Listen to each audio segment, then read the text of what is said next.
여러분이 이 상태가 된다면 손 하나 까딱하지 않고도 원하는 것을 이룰 수 있습니다. 지금까지 지구상에서 일어나지 않았던 일이라고 해도 내일 일어날 수 있는 것입니다. 인간에게는 그 일이 일어나게 할 수 있는 능력이 있기 때문입니다. 안녕하세요. 지식의 혁명입니다. 오늘은 인간의 잠재력과 소망 실현에 관한 인도의 현자 사구루의 지혜를 함께 나누고자 합니다. 많은 자기계발서와 성공 매뉴얼이 목표 설정과 긍정적 사고의 중요성을 강조하지만 사구루는 이보다 더 근본적인 차원에서 우리의 존재 자체를 변화시키는 방법을 제시합니다. 우리는 흔히 외부 환경을 바꾸거나 새로운 기술을 습득함으로써 삶을 변화시키려고 합니다. 그러나 진정한 변화는 내면에서 시작됩니다. 오늘 소개해드릴 사구루의 가르침은 단순한 긍정적 사고가 아닌 존재의 근본적인 변화를 통해 현실을 창조하는 힘에 관한 것입니다. 사구루는 말합니다. 여러분이 이것만 할 수 있다면 여러분 자신이 바로 칼파 브릭샤, 즉 소원을 이루어주는 나무가 됩니다. 이 한마디에 우리 존재의 근본적 본질과 가능성이 담겨 있습니다. 상상이 현실이 된다는 말 많이 들어보셨을 텐데요. 하지만 단순히 상상만 한다고 현실이 될까요? 현대 과학에서도 양자물리학의 관찰자 효과나 플라세보 효과 등을 통해 의식과 물질 세계의 상호작용이 입증되고 있습니다. 수천 년 전부터 이를 알고 있었던 동양의 지혜는 어떻게 이 원리를 실생활에 적용할 수 있는지 알려줍니다. 코페르니쿠스가 지동설을 발견하기 전 인류는 지구가 우주의 중심이라고 믿었습니다. 그의 발견은 단순한 천문학적 사실을 넘어 인간의 세계관 자체를 바꾸어 놓았죠. 마찬가지로 사구루의 가르침은 우리가 단순한 육체적 존재가 아니라 무한한 잠재력을 지닌 창조적 존재임을 일깨웁니다. 인도의 영적 지도자이자 현자인 사구루는 우리의 몸과 마음, 감정, 에너지를 어떻게 다루냐에 따라 여러분의 생각이 현실이 될지 아니면 단순히 공허한 생각으로만 남을지 결정된다고 말합니다. 자신의 내면을 단련하는 고대의 지혜와 현대 과학의 발견이 만나는 지점에서 우리는 인간 잠재력의 새로운 지평을 발견하게 됩니다. 인간이 이 지구상에서 창조한 모든 것은 본질적으로 우리의 마음속에서 먼저 만들어졌습니다. 여러분이 보는 모든 것, 즉 이 세상에서 인간이 만들어낸 모든 것은 먼저 마음속에 표현된 다음 외부 세계로 드러났습니다. 우리가 이 행성에서 한 멋진 일들과 끔찍한 일들 모두 인간의 마음에서 비롯된 것이죠. 아인슈타인의 상대성 이론, 스티브 잡스의 아이폰, 세종대왕의 한글 창제도 모두 처음에는 한 사람의 마음속에 있던 아이디어였습니다. 이처럼 인류 역사상 가장 위대한 발명과 혁신들은 모두 내면의 비전이 현실화된 결과물입니다. 베토벤은 청력을 완전히 잃은 후에도 자신의 마음속에서 들리는 음악을 받아 적어 역사상 가장 위대한 교향곡들을 작곡했습니다. 물리적으로는 들을 수 없었지만 그의 내면에서는 오케스트라 전체가 연주하고 있었던 것입니다. 이것이 바로 마음의 창조력입니다. 빈센트 반 고흐의 별이 빛나는 밤이나 모네의 수련 연작도 마찬가지입니다. 그들은 내면의 비전을 캔버스에 옮겨 사람들이 세상을 다르게 보는 방식을 변화시켰습니다. 예술가, 발명가, 혁신가들의 공통점은 무엇일까요? 그들은 모두 자신의 내면 비전을 외부 세계로 가져올 수 있는 능력이 있었습니다. 그러므로 우리가 이 세상에서 무엇을 창조하는 데 관심이 있다면 먼저 우리 마음에서 올바른 것을 창조하는 방법을 배우는 것이 매우 중요합니다. 만약 우리가 자신의 마음을 원하는 대로 다스릴 수 없다면 우리가 세상에 만들어내는 것들도 무계획적이고 우연적인 것이 될 겁니다. 현대 심리학에서도 자기 효능감이라는 개념을 통해 자신의 능력에 대한 믿음과 실제 성취 사이의 강한 상관관계를 입증하고 있습니다. 하버드 대학의 엘렌 랭거 교수는 마인드풀니스에 관한 연구를 통해 의식적 존재 상태가 신체적 노화, 질병 회복, 작업 효율성에 직접적인 영향을 미친다는 것을 증명했습니다. 그러나 사구루는 이보다 더 깊은 차원에서 단순한 신념을 넘어 존재 자체의 본질적 변화를 통해 현실을 창조하는 방법을 제시합니다. 요가의 관점에서 우리의 의식은 단순히 뇌의 부산물이 아니라 우주 자체의 근본적인 속성이며 우리는 그 의식을 통해 현실을 창조하고 변형시킬 수 있는 잠재력을 가지고 있습니다. 요가에서는 정립되지 않은 마음을 원숭이에 비유합니다. 원숭이의 특성은 무엇일까요? 불필요한 움직임을 한다는 것과 흉내내기를 잘한다는 것입니다. 우리의 정립되지 않은 마음도 이와 같이 끊임없이 불필요한 생각을 하고 외부 세계를 흉내내며 분주하게 움직입니다. 미국의 심리학자인 하버드 대학의 데니얼 길버트 교수는 한 연구에서 일반적인 사람의 마음이 하루에 약 47%의 시간 동안 방황한다는 것을 발견했습니다. 즉, 우리는 깨어있는 시간의 거의 절반을 현재 하고 있는 일에 집중하지 않고 있는 것입니다. 이것이 바로 사구루가 말하는 원숭이 마음의 현대적 증거입니다. 요가 법칙에는 놀라운 이야기가 있습니다. 어느 날 한 남자가 산책을 나섰다가 우연히 지상 낙원에 들어갔습니다. 오래 걷다 피곤해져서 휴식을 취하고 싶어 멋진 나무 아래 앉게 되었습니다. 그는 배가 고프다고 생각했고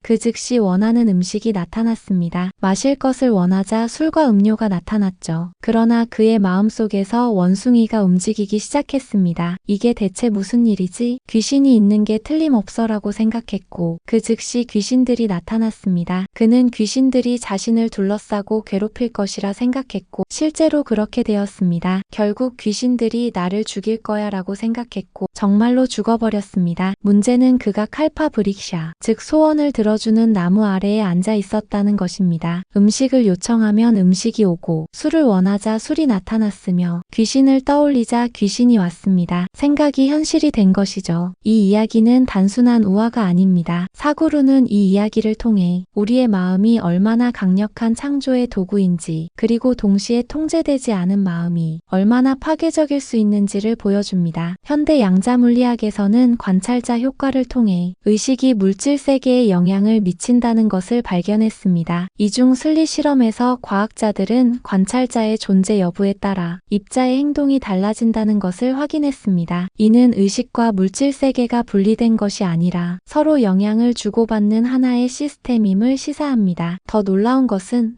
하버드 의대 허버트 벤슨 박사의 연구에 따르면 티베트에 숙련된 명상가들은 심호흡만으로도 자신의 체온을 10도 이상 올릴 수 있다고 합니다. 이는 마음이 신체에 직접적인 영향을 미칠 수 있음을 보여주는 과학적 증거입니다. 구글, 애플, 마이크로소프트와 같은 세계적인 기업들이 직원들에게 마음 훈련 프로그램을 제공하는 이유도 이러한 원리를 이해했기 때문입니다. 집중력 향상, 창의성 증대, 스트레스 감소 등의 효과가 과학적으로 입증되고 있습니다. 잘 정리된 마음, 즉 샤무치 상태에 있는 마음을 칼파브릭샤에 비유합니다. 우리의 마음을 정돈된 상태로 만들면 그것은 이어서 인체 시스템 전체를 정렬시켜줍니다. 여러분의 몸, 감정, 에너지 등 모든 것들이 한 방향으로 정렬되면 놀라운 일이 일어납니다. 이 네 가지 영역을 자세히 살펴보겠습니다. 첫 번째는 우리의 육체 몸입니다. 육체는 단순한 물질적 존재가 아니라 의식이 표현되는 첫 번째 수단입니다. 우리의 자세,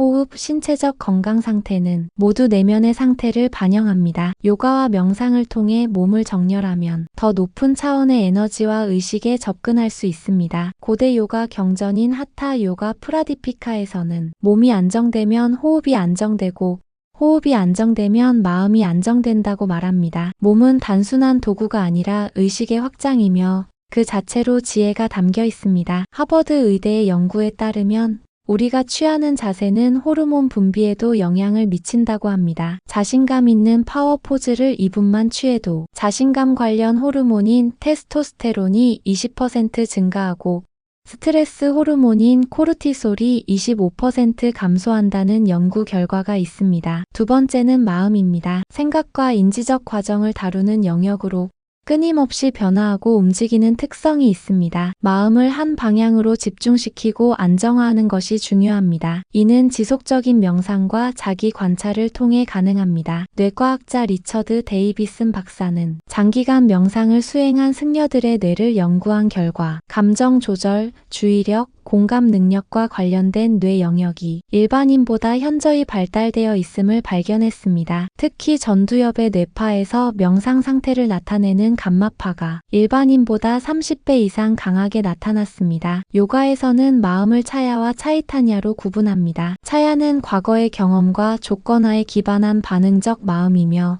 차이타냐는 현재의 순간에 깨어있는 창조적 마음입니다. 우리의 목표는 차야에서 차이타냐로 이동하는 것입니다. 세 번째는 감정입니다. 우리의 감정적 에너지는 강력한 창조력을 가지고 있습니다. 사랑, 열정, 기쁨과 같은 고양된 감정 상태는 실현의 과정을 가속화합니다. 반면 두려움, 불안, 분노는 이를 방해합니다. 감정은 단순한 심리적 현상이 아니라 생화학적 현실입니다. 하트메스 연구소의 연구에 따르면 심장은 뇌보다 더 강한 전자기장을 생성하며 긍정적인 감정 상태는 이 전자기장의 패턴을 조화롭게 만듭니다. 이 조화로운 패턴은 면역 체계 강화, 호르몬 균형, 인지 기능 향상 등 다양한 생리적 이점을 가져옵니다. 사구루는 감정은 에너지가 몸 안에서 움직이는 방식이라고 설명합니다. 감정을 억제하는 것이 아니라 의식적으로 선택하고 방향을 설정하는 것이 중요합니다. 마지막으로 생명 에너지입니다. 가장 근본적인 생명력으로 요가에서는 프라나라고 합니다. 이는 단순한 생물학적 에너지를 넘어 우주의 창조적 에너지와 연결되는 다리 역할을 합니다. 인도의 고대 경전인 우파니샤드에서는 프라나는 삶의 근원이자 우주의 생명 에너지라고 정의합니다. 프라나는 호흡을 통해 가장 직접적으로 접근할 수 있으며 프라나야마는 이 에너지를 조절하고 증폭시키는 과학입니다. 최근 MIT와 하버드 대학의 연구자들은 특정 호흡 패턴이 뇌의 특정 부위를 자극하고 스트레스 반응을 조절한다는 사실을 발견했습니다. 이는 수천 년 전부터 요가에서 가르쳐온 프라나의 원리를 현대 과학이 재확인하는 것입니다. 여러분의 이 네 가지 영역들이 한 방향으로 정렬되면, 여러분이 이러한 상태가 된다면 원하는 게 무엇이든 간에 손가락 하나 까딱하지 않아도 실제 현실로 일어납니다. 여기에 행동이 추가되면 좀 더 도움이 되지만 아무 행동을 하지 않고도 이 네 가지 영역들을 한 방향으로 정렬시켜 일정 기간 동안 그 방향이 흔들리지 않도록 유지할 수만 있다면 여러분의 소망을 현실로 만들 수 있습니다. 동서양의 많은 성취자들이 이 원리를 활용해왔습니다. 마하트마 간디는 당신이 세상에서 보고 싶은 변화가 되라고 말했고, 이는 바로 이 네 가지 영역의 정렬을 통해 자신의 존재 자체가 변화의 촉매가 될 수 있다는 사구루의 가르침과 일맥상통합니다. 하지만 바로 지금 여러분의 마음이 가진 문제는 매 순간 마음이 방향을 바꾼다는 데 있습니다. 이는 마치 여러분이 어딘가를 향해 길을 나섰는데 두 걸음 걸을 때마다 방향을 바꾸는 것과 같습니다. 이런 상황에서는 목적지에 제대로 도착할 확률은 극히 낮을 것이며 설령 도착한다 해도 그건 우연에 의한 결과일 것입니다. 현대인의 마음은 특히 흩어져 있습니다. 2015년 마이크로소프트의 연구에 따르면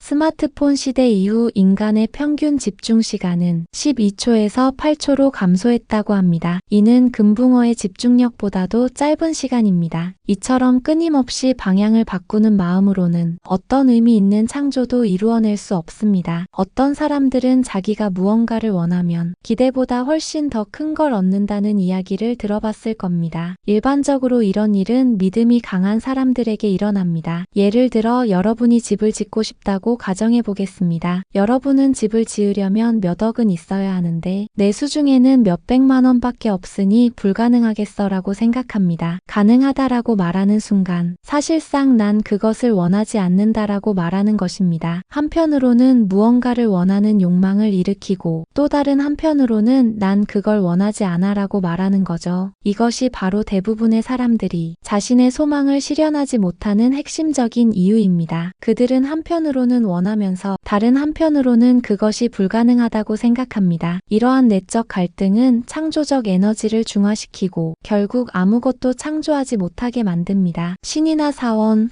혹은 다른 어떤 것에 믿음을 가진 사람, 즉 마음이 단순한 사람들이 있습니다. 믿음은 이렇게 마음이 단순한 사람들에게만 효과를 발휘합니다. 생각이 지나치게 많은 사람들에게 믿음의 효과는 전혀 없습니다. 그런데 이렇게 단순한 믿음을 가진 사람들이 종종 기적이라 부를 만한 일들을 경험합니다. 왜일까요? 그것은 그들의 네 가지 영역이 믿음을 통해 완벽하게 정렬되었기 때문입니다. 마음에 의심이 없으니 감정도 안정적이고 에너지도 한 방향으로 흐르며 몸도 그에 따라 움직입니다. 위대한 과학자 알베르트 아인슈타인도 상상력은 지식보다 중요하다라고 말했습니다. 그는 특수 상대성 이론을 발견했을 때 자신이 빛의 속도로 움직이면 어떻게 보일지 상상해보는 사고 실험을 통해 혁명적인 이론에 도달했습니다. 이는 단순한 지적 활동이 아니라 그의 몸, 마음, 감정, 에너지가 한 방향으로 완전히 몰입된 상태에서 이루어진 통찰이었습니다. 이처럼 진정한 창조는 부분적인 노력이 아니라 전체적인 존재의 정렬에서 비롯됩니다. 이것이 바로 사구루가 말하는 샤무치 상태의 핵심입니다. 여러분에게 두 개의 간단한 질문을 드리겠습니다. 지금 여러분이 앉은 자리에서 공중으로 날아오를 수 있나요? 아니라고 대답하겠지요. 그럼 지금 앉아있는 자리에서 일어나 걸을 수 있을까요? 그렇다고 할 겁니다. 날 수는 없고 걷는 건 된다고 하는 이유는 무엇일까요? 그 이유는 지금까지 살아오면서 여러분은 여러 번 일어나서 걸어본 경험이 있기 때문입니다. 반면 한 번도 공중으로 날아오른 적은 없죠. 이것은 여러분이 무엇이 가능하고 불가능한지를 판단할 때 기본적으로 과거의 경험을 잣대로 사용하고 있다는 의미입니다. 혹은 다른 말로 하자면 지금까지 여러분 인생에서 일어나지 않았던 일은 앞으로도 일어날 수 없다고 판단한 것입니다. 이러한 사고방식은 인류와 인간 정신의 한계를 드러내는 것입니다. 인류 역사를 돌아보면 불가능이라고 여겨졌던 일들이 얼마나 많이 현실이 되었는지 알 수 있습니다. 라이트 형제가 하늘을 날겠다고 했을 때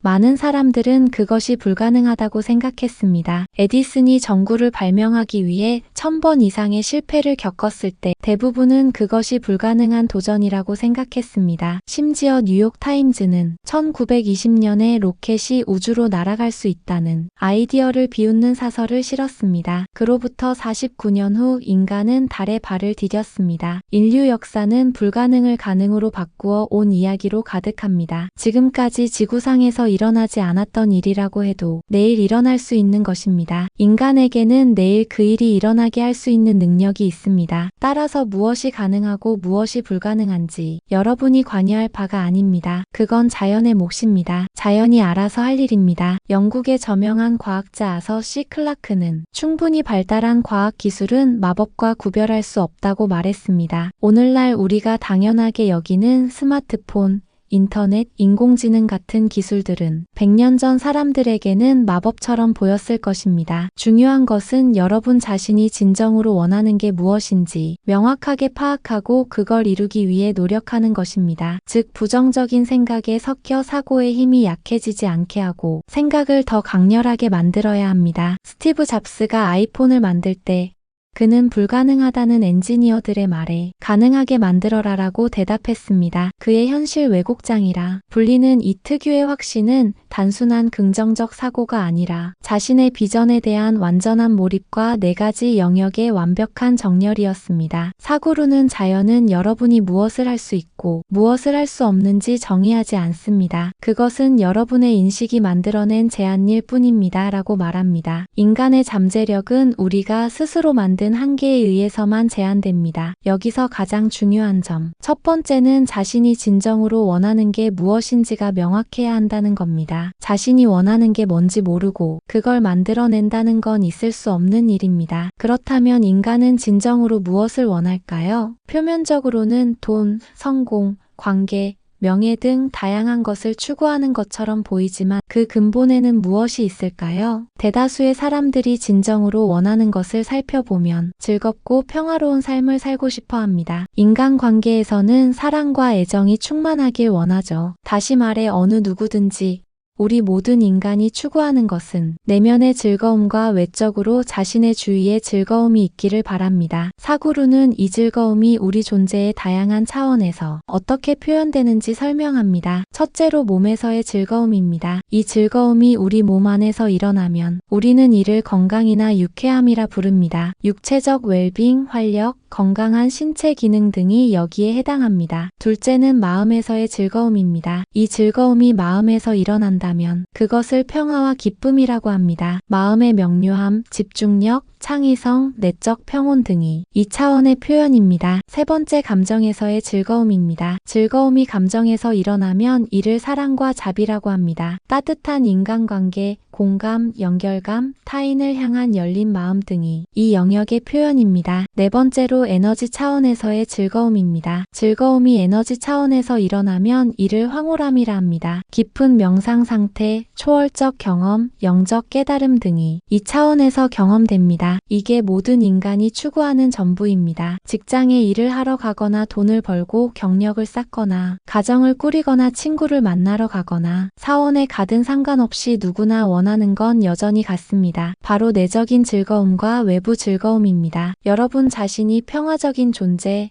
기쁨의 존재, 사랑의 존재, 즉 삶의 모든 면에서 즐거운 인간 존재가 되길 바란다면 이 세상 또한 평화롭고 사랑이 넘치고 즐거운 곳이길 바라세요. 여기서 말하는 즐거운 세상이란 여러분이 원하는 게 이루어진 세상을 의미합니다. 이게 여러분이 원하는 전부입니다. 따라서 여러분이 해야 할 일은 자기 자신과 주변 모두를 위해 평화롭고 즐겁고 사랑스러운 세상을 만들기로 다짐하는 것입니다. 이는 단순한 이타주의가 아니라 자신의 내면 상태와 외부 세계의 조화를 이루는 가장 효과적인 방법입니다. 이제 4가지 영역을 정렬하기 위한 구체적인 실천 방법을 살펴보겠습니다. 이론적 이해를 넘어 일상생활에서 적용할 수 있는 방법들입니다. 매일 아침 하루를 시작할 때 오늘 나는 어디를 가든지 평화롭고 사랑스럽고 즐거운 세상을 만들어 갈 것이다 라는 단순한 생각을 떠올려 보세요. 이것을 단순한 생각이 아닌 상칼파라 불리는 강력한 의도로 세우는 것이 중요합니다. 이 의도를 더 강화하기 위해 다음과 같은 아침 의식을 실천해 보세요. 5분간의 고요한 명상으로 시작하기. 3에서 5회의 깊은 호흡과 함께 자신의 의도를 명확히 상기하기. 자신이 원하는 상태를 이미 성취한 것처럼 몸과 마음으로 느껴보기. 사구루는 에너지가 따라가는 곳에 주의를 기울여라고 말합니다. 아침에 깨어나자마자 스마트폰을 확인하는 대신 자신의 내면 상태를 확인하고 의도적으로 그날의 방향을 설정하는 것이 중요합니다. 이는 마치 화살을 쏘기 전에 활시위를 당기는 것과 같습니다. 이 준비 과정이 화살의 방향과 힘을 결정합니다. 그리고 하루 동안 자신의 상태를 주기적으로 확인하세요. 자세는 어떤가? 긴장되어 있는가? 이완되어 있는가? 생각이 산만한가? 집중되어 있는가? 현재의 감정 상태는 무엇인가? 내 목표와 일치하는가? 지금 나의 에너지 수준과 질은 어떠한가? 사구루가 강조하는 일관성은 단순히 같은 행동을 반복하는 것이 아니라 4가지 영역이 서로 모순되지 않고 조화롭게 움직이는 것을 의미합니다. 예를 들어 마음으로는 성공을 원하면서 감정적으로는 실패를 두려워하는 상태는 일관성이 없는 상태입니다. 미국의 성공한 사업가이자 작가인 짐 론은 성공은 가끔 하는 큰일이 아니라 매일 하는 작은 일들의 합이라고 말했습니다. 이는 사구루의 가르침과도 일맥상통합니다. 4가지 영역의 정렬은 한 번의 큰 노력이 아니라 매 순간 자신의 상태를 의식적으로 관찰하고 조정하는 일상적인 실천을 통해 이루어집니다. 여러분 하루에 수백 번을 넘어진들 그게 대수로운 일인가요? 의지가 굳은 사람에게는 실패라는 것이 존재하지 않습니다. 100번 넘어지면 100가지 교훈을 얻을 것입니다. 장애물을 만났을 때는 이렇게 하세요. 즉각적으로 판단하지 말고 관찰하기. 이것은 무엇을 배울 기회인가? 라고 자문하기. 수치심이나 좌절감에 빠지지 않고 다시 정렬 상태로 돌아오기. 이것이 바로 사구루가 말하는 의지가 굳은 사람의 태도입니다. 사구루의 관점에서 장애물은 우리의 4가지 영역이 서로 정렬되어 있지 않을 때 나타납니다. 예를 들어 마음은 목표를 향해 있지만 감정은 두려움에 사로잡혀 있거나 에너지는 높지만 방향성이 없는 경우입니다. 장애물을 만났을 때는 이를 4가지 영역을 다시 정렬할 기회로 삼아야 합니다. 이렇게 자신이 진정으로 원하는 걸 이루고자 굳은 의지로 노력하면 마음이 이리저리 다니지 않고 정렬이 이루어집니다. 일단 마음이 한 방향으로 정리되면 생각하는 방식이 곧 느끼는 방식이 되며 감정도 정리됩니다. 여러분의 생각과 감정이 정리되면 에너지도 같은 방향으로 정렬될 것입니다. 생각과 감정과 에너지가 정렬되면 여러분의 몸 그 자체가 정리됩니다. 요가의 관점에서 이 과정은 사다나라 불리는 영적 수행의 핵심입니다. 사다나는 단순한 육체적 운동이나 명상이 아니라 자신의 전체 존재를 통합하고 정렬하는 총체적인 과정입니다. 정렬 상태가 깊어지면 직관적 지혜가 강화되고 우연의 일치 싱크로니시티가 증가하며 기회가 자연스럽게 찾아오는 것을 경험하게 될 것입니다. 이것은 단순한 긍정적 사고가 아닌 존재 자체의 본질적 변화입니다. 우리의 의식적인 생각 너머에 있는 더 깊은 존재 방식이 우리의 현실을 창조하는 것입니다. 4가지 영역의 정렬은 바로 이 깊은 존재 방식을 변화시키는 과정입니다. 이렇게 4가지 모두가 한 방향을 향해 정렬되어 정리되면 여러분이 원하는 걸 만들어내고 실현시키는 능력은 상상을 초월할 정도일 것입니다. 여러 면에서 여러분이 바로 창조주인 것이죠. 그렇게 된다면 창조의 근원 그 자체가 삶의 매 순간마다 여러분 안에서 살아 움직이는 것입니다. 사구루는 여러분이 이것만 할 수 있다면 여러분 자신이 바로 칼파 브릭샤, 즉 소원을 이루어주는 나무가 됩니다. 라고 말합니다. 이는 단순한 비유가 아니라 인간 잠재력의 궁극적인 표현입니다. 단지 자신을 정렬함으로써 그 차원에 다가갈 수 있습니다. 요가 과학의 전부, 즉 우리가 요가라고 부르는 기술은 바로 일개 창조물에 머무르지 않는 자기 존재를 창조주 그 자체로 변화시키는 것입니다. 동양 철학자 라오츠는 다른 이들을 아는 자는 지혜롭고 자기 자신을 아는 자는 깨달은 자이다라고 말했습니다. 사구루의 가르침도 이와 마찬가지로 외부 세계를 조작하거나 통제하는 것이 아니라 자신의 내면을 아는 것 그리고 그 내면을 정렬함으로써 자연스럽게 외부 세계를 변화시키는 것의 중요성을 강조합니다. 이러한 관점에서 보면 매일의 삶은 단순한 생존이나 성취의 연속이 아니라 자신의 본질을 발견하고 표현하는 신성한 여정이 됩니다. 모든 선택, 모든 상호작용, 모든 순간이 자신의 내면 상태를 표현하고 창조하는 기회가 됩니다. 여러분도 자신 내부의 창조의 원천에 접근하여 단순한 피조물이 아니라 창조자로서 기능할 수 있기를 바랍니다. 이것은 초월적인 능력에 관한 이야기가 아니라 모든 인간에게 내재된 본질적 잠재력을 일깨우는 것에 관한 이야기입니다. 여러분의 내면의 변화가 외부 세계의 변화로 이어지는 여정에 함께하겠습니다. 지금까지 지식의 혁명이었습니다. 이 영상이 여러분의 삶에 영감과 통찰을 주었기를 바랍니다. 감사합니다. 여러분의 구독과 좋아요는 사랑입니다.